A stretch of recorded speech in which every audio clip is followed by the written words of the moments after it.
Three, business uses of life insurance. Business uses of life insurance.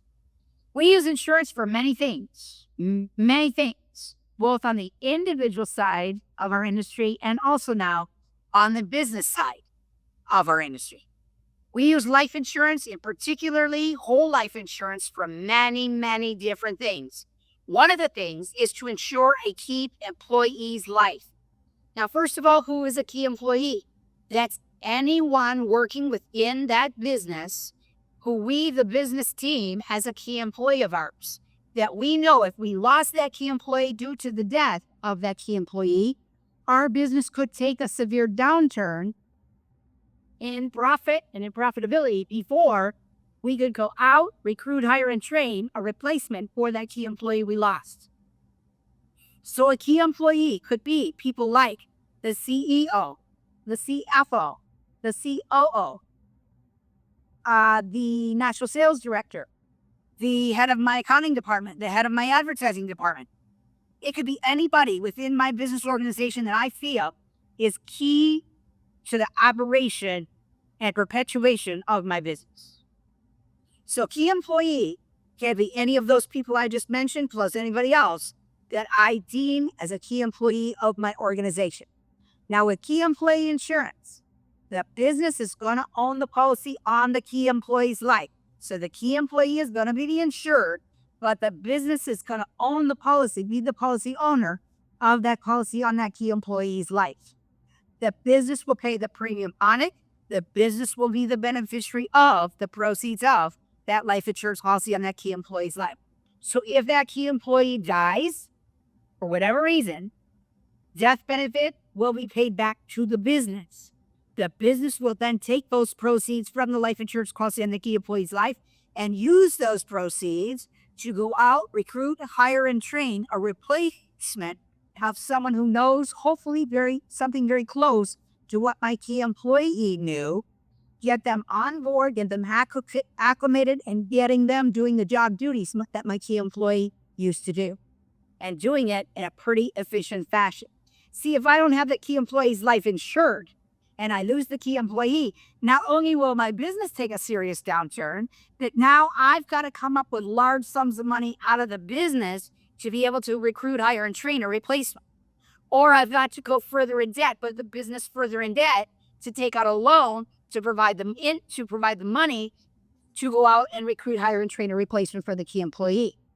If I just simply own a key employee life insurance policy on that key employee's life, allow the business to own it, allow the business to pay the premium on it, allow the business to be the beneficiary of it, then if God forbid I lose that key employee, those proceeds are coming from the life insurance policy to recruit, hire, and train a replacement for that key employee, and the business doesn't have to scramble for the dollars. So key employee is a very important use of whole life insurance. Generally, we use whole life insurance on key employees' lives. Although we don't have to, we could use term, but many businesses will use a more permanent cash value life insurance policy on a key employee's life. Because don't forget, the business owns it. So if it's whole life and it's accumulated cash value inside it, it's an asset that business owns, which is listed on the balance sheet of the business and makes the business look that much more financially strong. So many times, key employee insurance is used by utilizing a whole life insurance policy to insure that key employee's life, and it's owned by the business.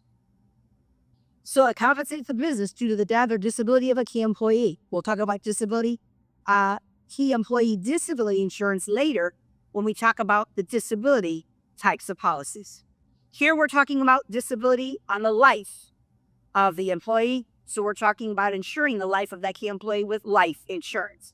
And the life insurance we generally use is whole life insurance because we don't want any surprises. We want the face amount to be a certain amount we want the key employee insured for, and we want to know the cost. And we do not want the cost to increase. That's why we want to insure the key employee using whole life insurance most of the time. So who is a key employee? I told you, CEO, CFO, COO, anybody who's a top portion within the company that we know we don't want to lose. And if we do lose them for whatever reason, the business could substantially falter. So it cannot be the business owner. It could be anybody that the business considers a key employee, but not the business owner. It provides funds that are needed to offset loss or hire replacement for that key employee. is known as a third-party contract. That means that the business owns the contract of insurance on the insured's life, which is the key employee. So the key employee is the insured, the business owns the policy on that key employee's life, and a business is in contractual agreement with the insurance company. So those are your three parties to the contract. Premiums are not tax deductible, not for key employee life insurance, they're not. Even though the business owns it, it's not a legal tax deduction for that business to take off that corporation tax return. So key employee anything, key employee life, later on key employee disability is owned by the business, but the premiums paid by the business are not tax deductible in key employee anything. Not key employee life, not key employee disability. So premiums are not deductible to the business, but therefore when the death benefit is paid back to the business, it is paid back to the business federal income tax free. So when that business needs the money the most, the largest amount of money the most, to go out, recruit, or hire, train, or replacement for that key employee, they'll have full use of all of the dollars of the death benefit. None of it will be taxed. Now, business continuation. We also use whole life insurance to fund a buy-sell agreement. What is a buy-sell agreement? Well, a buy-sell agreement is created by an attorney once we know the valuation of the business. So we first of all have to maybe hire an outside firm or work very closely with our CPA to determine what the value of our business is if we wanted to sell it today. So once we know the valuation of our business, the business owners can then contact their business attorney, and business attorneys are very, very well suited to create what we call a buy-sell agreement for that business. We would allow the attorney to create this contract. It's a legal binding contract. And inside this legal binding contract, it will say who's going to buy the business at what price and who's going to sell the business at that same price. So it's known as a buy-sell agreement. So it is a great way to put this in place, funded through the use of whole life insurance on each of the business owners' lives. And then depending on which business owner dies first, we will receive the death benefit proceeds of that life insurance policy on that business owner's life, and then use those proceeds from that life insurance policy to buy out their surviving heirs out of the business. Their surviving heirs will then have their rightful money they are due out of the business, and we will take sole ownership of that business back and run that business the way we see fit to perpetuate income for our own families. Saddest thing you see is a family-owned and a family-operated business, and everything goes smooth while everybody's alive and healthy. But let one of those business owners die, and now their relatives are going to start to show up at the business to tell the business owners that remain how to run the business. And that creates a very big split a lot of times in some families. But that would not have to happen if the agent knows what they're doing in working the business insurance market and talking to business owners about putting things in place that will absolutely perpetuate your business into the future, give your rightful heirs of a deceased business owner their rightful money on the business, and then give sole ownership back to the other owners who remain alive so they can run the business the way they see fit and perpetuate income for, again, their own families. So that's what business continuation is. It's proper planning for the future for business owners. And one of the biggest things they can do is have an attorney create a buy-sell agreement and fund it through the use of life insurance. There is no cheaper way to fund a buy-sell agreement than through the use of life insurance. And the policy we most often use to do it is whole life insurance. I know the death benefit is there, no additional amount, it's stationary, and we want to know the cost is also going to be stationary as well. That's why we use whole life insurance. Using life insurance provides for business continuation in the event of a partner's death. It makes money available to purchase the interests of the deceased partner's beneficiaries. Pre-arranged purchase price, and it also is a contractual agreement to sell that business at a pre-negotiated price to a particular owner.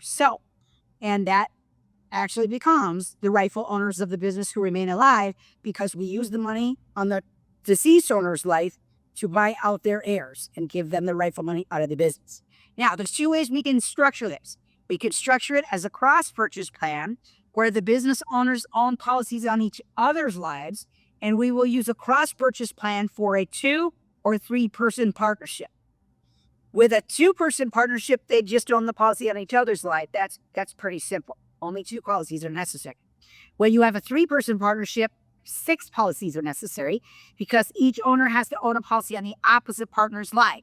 If there's 3 partners, 3 minus 1 is 2. 3 times 2, 6 policies are going to be necessary for you to adequately establish with the proper owners, with the proper insureds, and with the proper beneficiaries that will adequately fund this buy-sell agreement for a 3-person partnership, so that no matter which partner dies first, they are all adequately insured for the adequate amount based on the valuation of the business and based on their ownership of the business, and then we can use those proceeds to buy out their heirs.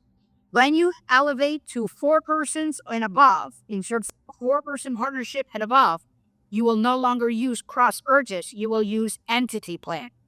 Now, entity plan can be used for a 3-person partnership and also 3 and up, 4, 5, 6, whatever. Then you will only use entity by sum. Entity means the business will own the policies on each of the business owners' lives. The business will own those policies, will pay the premium on those policies, and the business will be the beneficiary on each of those policies on each of the policy owners' lives. So when one of those business owners dies, the death benefit is paid back to the business, and then the business can utilize that money on that deceased business owner's life to buy out their family out of the business. So their family, their heirs, give their rightful share of ownership dollars that they're entitled to based on the valuation of the business out of the business free and clear. They're no longer an owner of the business, and the sole owners that are still alive will take ownership of that business back, which will then increase their share of ownership in the business. Then they are free and clear to run the business the way they see fit and perpetuate the business to perpetuate income again for their families. It is a nice, neat, clean way to perpetuate the business beyond the death of one of the owners and get the rightful money going out of the business to the heirs of the deceased business owner, get them their rightful money out of the business so they have no say so in the business any longer, and allows the business owners to then move forward in a very expedient fashion. That is the end.